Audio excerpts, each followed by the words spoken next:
Hello my friends and welcome back to the channel. In today's video I have a box and I have a story.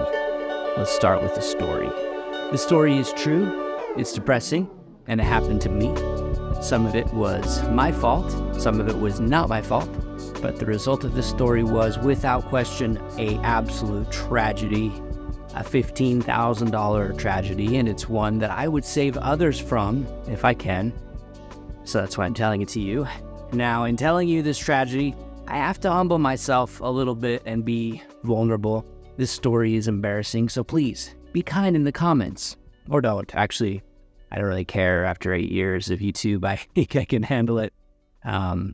So let's set the mood with some depressing music.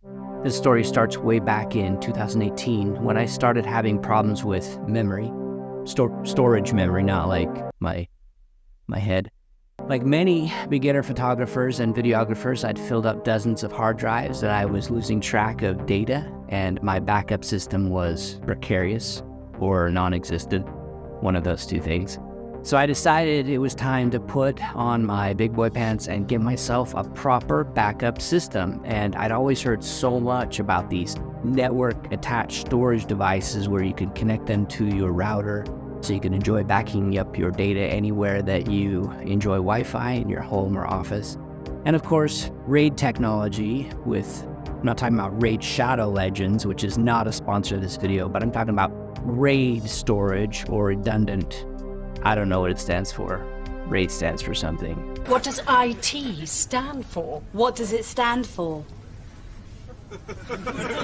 What doesn't it stand for? Commitment. It stands for audacity. What it stands for backing up your data redundantly. And that is the buzzword. That is what you're supposed to use, as I understand it. This is the technology of the professionals, and this is what I was told that I needed. I would have high capacity storage attached to my network with built-in backup, and this was going to solve all my problems. So that's what I did. I researched a brand that came with a palatable price tag, got myself a RAID 5 NAS storage device, and began sleeping a little easier at night. Now, I didn't know it at the time, but I had made two very big mistakes. My sense of security was false, and the seeds of data destruction had been planted. Cliffhanger. Will Robin escape? Can Batman find him in time? Before I go any further, I want to thank this video sponsor, Squarespace. Since we're on the complicated subject of data storage and things going wrong, I figure this is a great opportunity to talk about Squarespace's excellent resources and support features. I know you've seen enough Squarespace ads to know how easy it is to create websites with beautiful templates and drag and drop content creation and management. So for a minute, let's talk about what you may not know as much about, and that is that Squarespace gives you no less than eight ways to help you get help and resources and have security, so you don't have to self-implode like I did with my storage nightmare.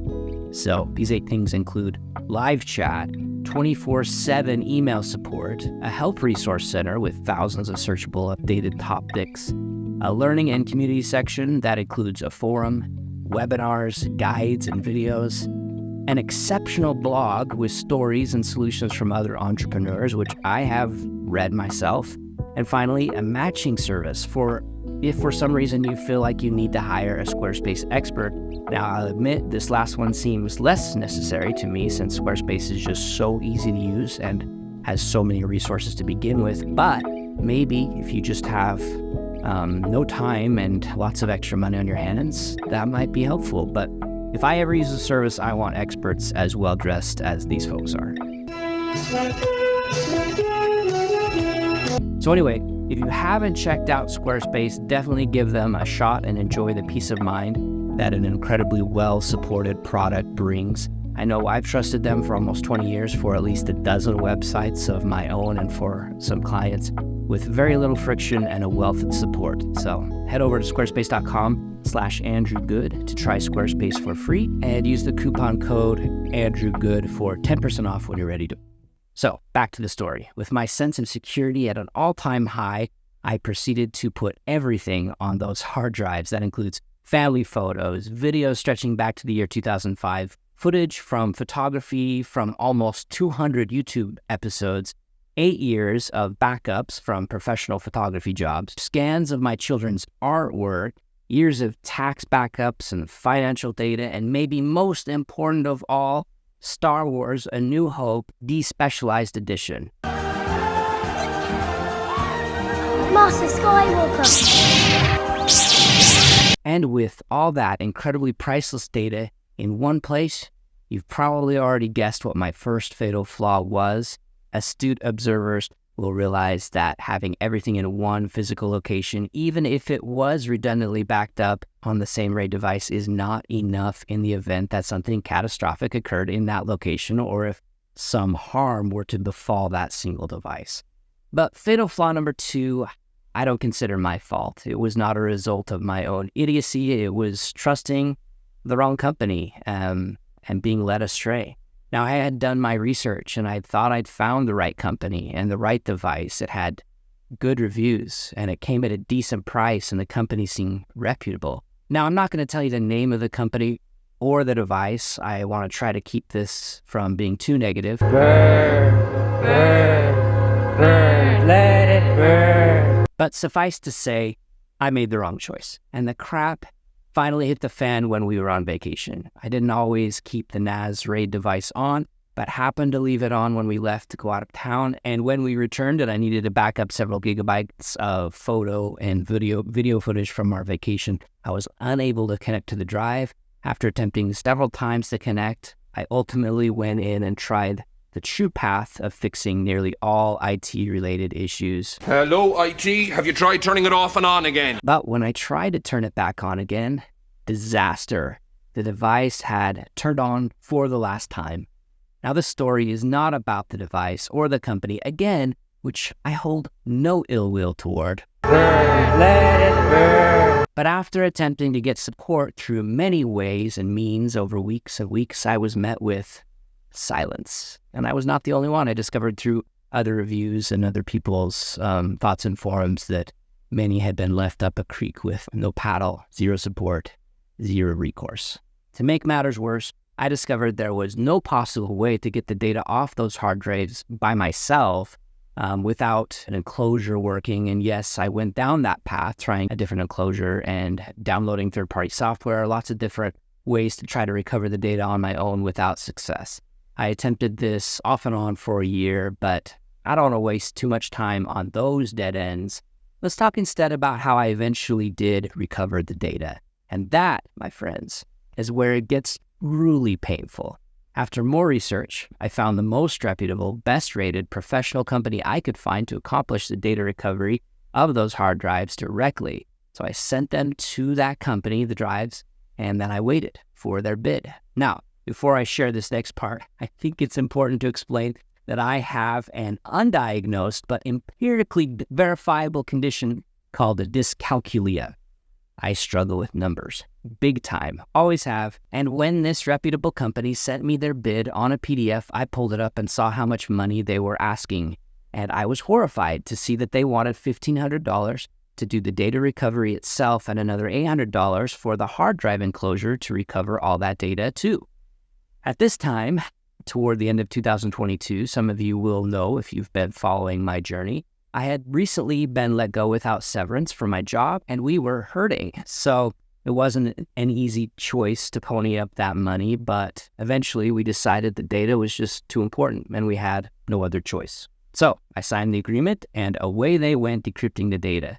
It took them a week, and when they came back and sent me the bill, it was then that I'd realized my third and maybe worst error of all. You see, when I see a long string of numbers without any comma separations, which is what they had given me initially, they all sort of blend together. And when there are more than 2 zeros in a row, for some reason my mind only sees 2 zeros. Maybe you can see where this is going. The initial bid was not for $1,500. There was a 1, a 5, and 3 trailing zeros that I didn't process correctly. Yes, they wanted $15,000 to spend a week of recovering my terabytes and terabytes of data, and like a moron, I had signed the agreement. Now, unlike the company that sold me that initial RAID storage device, which I bear no ill will toward, this company is just, they're really professional. They typically work with startups or larger businesses, and they were probably as shocked as I was that I was going to pay that much money to get this data recovered as a private, just me, myself.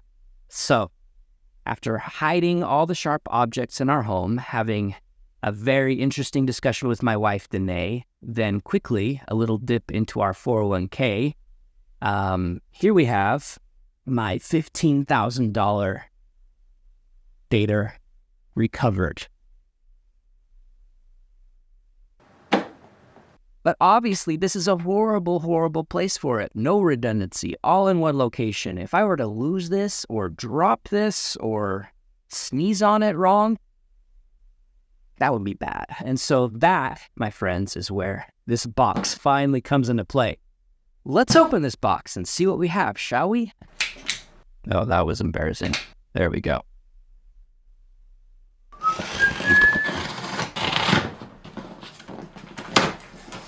A nice little handle for liftage. That's just great. Oh, we'll get to these in a minute.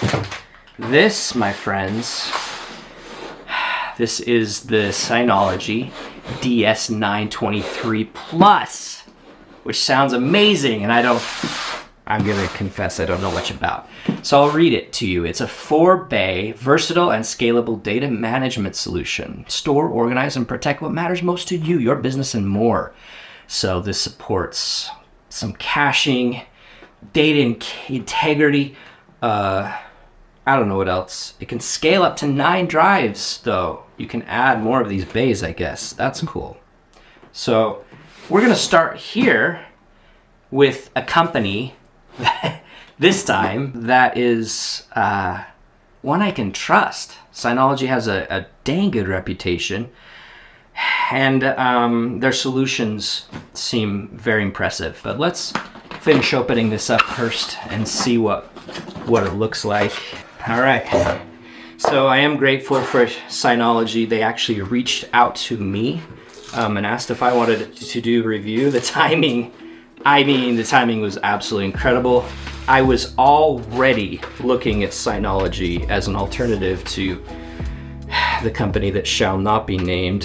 And this, I'm not an IT guy, but this looks great, and I'm excited, very excited, to see if this works better for my solution, for my problems. But even if it doesn't, folks, even if it doesn't, this time I'm gonna have an offsite backup, and I am not gonna make that same mistake, and I plead with you to do the same. I'm sure I'll have more to say about this and more to review once I get everything from my precious transferred over to here, and then I'll have it in 2 places, and that's gonna make me feel a lot better. But we're not gonna stop there. Like I said, we're gonna do it right for sure this time.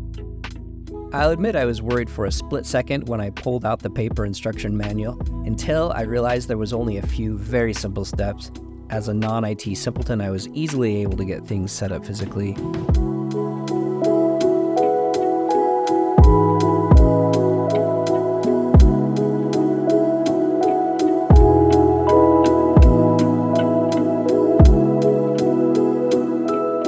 Just as simple to get the administration configured to begin configuring that NAS.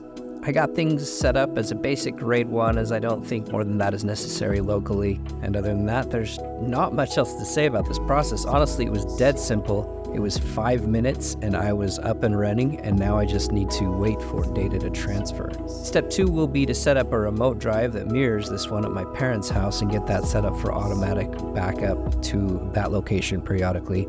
And then step 3 will be to set up my devices and my kids' and family's devices for automatic photo and video backup, so I don't have to pay for expensive online data backup services any longer. If you're interested in how that process goes, let me know. I'd be happy to make a follow-up video to this one. But as for how I'm feeling right now, it's a lot more hopeful. In the meantime, I hope that you learn from my errors and avoid expensive and heartbreaking mistakes for yourself. Remember to do good with your cameras, and we'll talk to you again real soon.